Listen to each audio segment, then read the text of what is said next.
Today, let's make a super meaty, high-protein Italian-style meat sauce. But vegan. All right, to start with, this is gonna be our ground seitan recipe. If you didn't see the video, we did a full episode on just ground seitan, so this is gonna be kind of like the quick version right here, but same recipe. And it is 1 cup vital wheat gluten, 2 tablespoons nutritional yeast, a tablespoon each of garlic powder and onion powder, 1.5 tablespoons of beetroot powder. Mix those together. 1.5 tablespoons of red wine vinegar. Yes, you really need it. 1/2 to 3/4 of a cup of water as needed. Could even be a full cup. I have a cup here. And stir to combine. This is too dry. Better, still too dry. Full cup of water. Get it all off the spoon.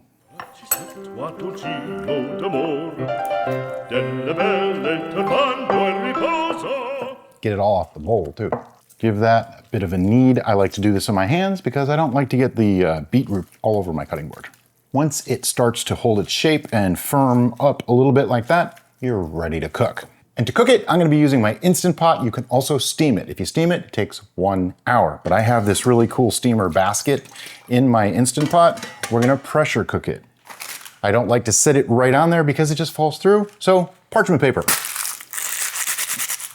I love this. My favorite part of this. When you crumple it up, it lays flat. Put that in the bottom. Grab our hunk o' seitan. Place it in there. Put this in the Instant Pot, 30 minutes under pressure. Once it's at high pressure. Once it's done, you can just release the pressure and it's good to go for the next step. Now on to the sauce part of the meat sauce. And for that, I have a pretty big carrot, some celery, it's like 1 to 2 ribs, and a medium onion. And to prep these, here's how specific I'm gonna get. Chop off the bits that nobody wants to eat, and then hack it into pieces. Throw it in a food processor. This is my favorite way to do it. Makes the best flavor, and it's really simple to do.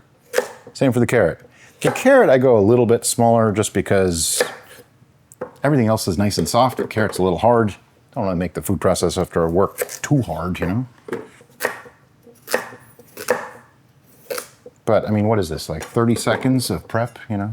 Onion, same concept, cut the ends off. By the way, all this stuff right here, where does this go? It goes in the broth bowl. Because we make our own veggie broth and we just save it all up in a freezer bag until it's ready to go and then make it in the Instant Pot. We have a video on that. Then I'm gonna cut that onion in half. Peel off the papery bits that nobody wants to actually eat. And you know what? I'll just cut this into like thirds. Drop it in the food processor. It's funny, I don't make sauce this way all the time because it uses up more dishes, so you have to wash more dishes afterwards. But it's actually easier to make it this way than the chopping everything by hand like I usually do. And then we bring it over to the food processor area and blitz it up into little bitty pieces. And I just kind of pulse it until it's the right texture.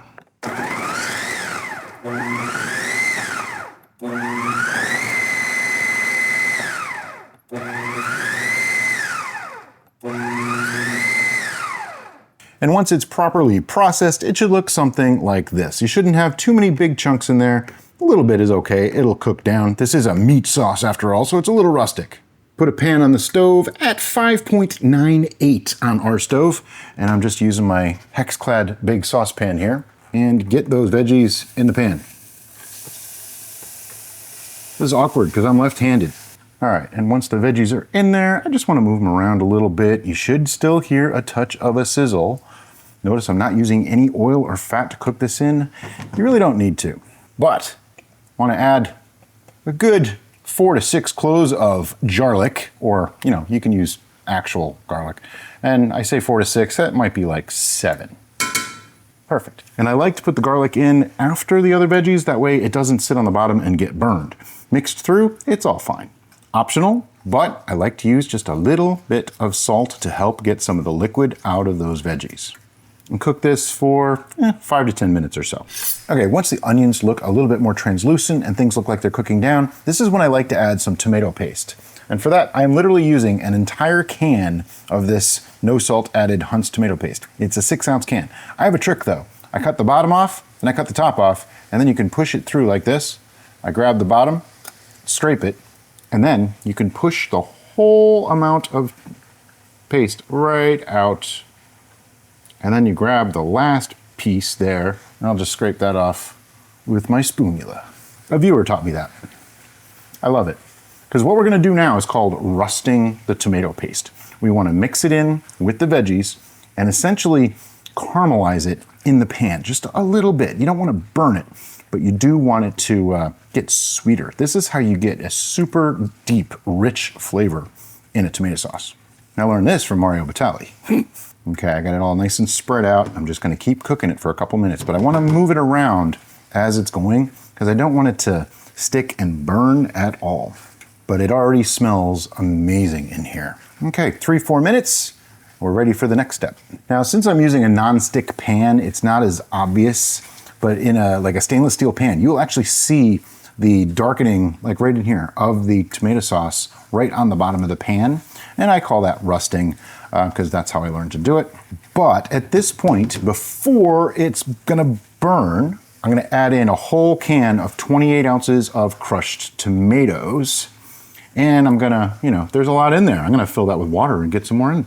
Maybe half a can of water.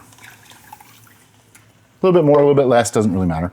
And I wanna mix that around. I wanna break up all that stuff that I had in there. The tomato paste and everything needs to mix throughout. And then I have a 14.5-ounce can of diced tomatoes. I'm gonna put in there. Not enough to rinse out. I'm gonna turn the heat down to 2.25 on my stove, and I'm gonna start mixing this around. Now remember, this is loaded with veg already, so we don't really have to add much more to make this a really nutritious, complete sauce. It's actually quite wonderful the way it is. But we do need some seasonings. For that, the first one is going to be dried thyme, 1 tablespoon. I happen to really love dried thyme in tomato sauce. It's wonderful. So if I end up using a little bit more, I am not offended. Basil, because, it's just not tomato sauce without basil. I shouldn't say that because somebody's going to be offended by that, but you know what I mean. It's kind of an Italian thing to put basil in, and that might even be 2 tablespoons. I don't know. The thyme is Brian's favorite. The basil is mine. Yeah, so I tend to, be a little heavy on those. And then I'm going to put in some black pepper, and this is probably a half teaspoon or so, not too much. And I want to mix all those through. Now this is not a sauce that needs to cook for a long time, but you can leave it basically on a simmer all day and it'll only get better. And last but not least is a little bit of umami and totally not traditional ingredient, and that is soy sauce. Just about a tablespoon. The reason for the soy sauce is A, it acts like our salt, B, gives a little umami, and it adds a meatiness to a meat sauce that is kind of missing if you go purely plant-based with it. There's other ways to do it too, and if you really don't want to use soy sauce, you can either leave it out or you can add a little bit of salt in its place. That's why I used just a bare pinch on the vegetables earlier. Okay, now I just want to turn this down for a little bit, leave it at that's about 0.75. It's just below 1, it's not even at low. Actually, it's 1.25, never mind, I'm sorry. And we're waiting for our seitan to come out of the pressure cooker.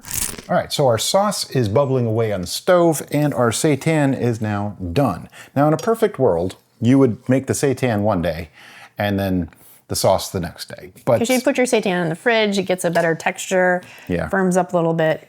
And doesn't burn you when you try to cut it. So because I don't live in a perfect world, I live in reality, I'm just gonna cut this into some chunks. Kind of like what we did with the veg, just chunks. But it's got a lovely bouncy texture. You could actually eat it just like this. I mean, it's seitan, you can totally just eat it. I'm just making it a little easier for the food processor. See, if it had been in the fridge, I could just use my hands and pick it up, but I'm not doing that. And now we blitz till it looks like ground meat. And I'm just gonna pulse it until it's the consistency I'm looking for.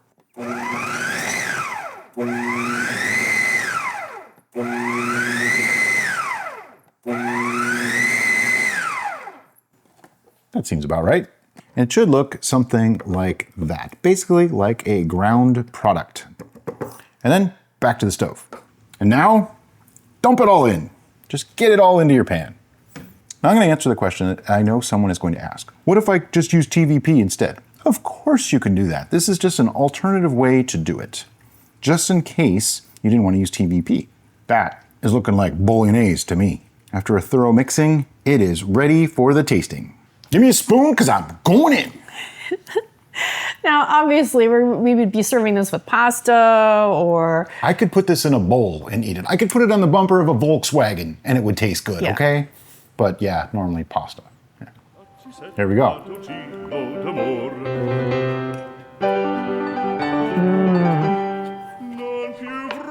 It has the flavors that I remember a real meat sauce having, with none of the stuff that you don't want in a vegan meat sauce. That's right. The texture is perfect.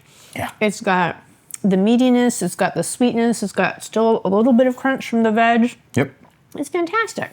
And this keeps really well too. You can put this in the freezer, like just put it in a container, keep it in the freezer for months, or in the fridge. We've actually had this last over a week in the fridge with no ill effects at all. And it's kind of like chili, you know, tomato sauces like that. They get better with age, so this might be even better tomorrow than it is today. But I'm not waiting. We're having this for dinner tonight.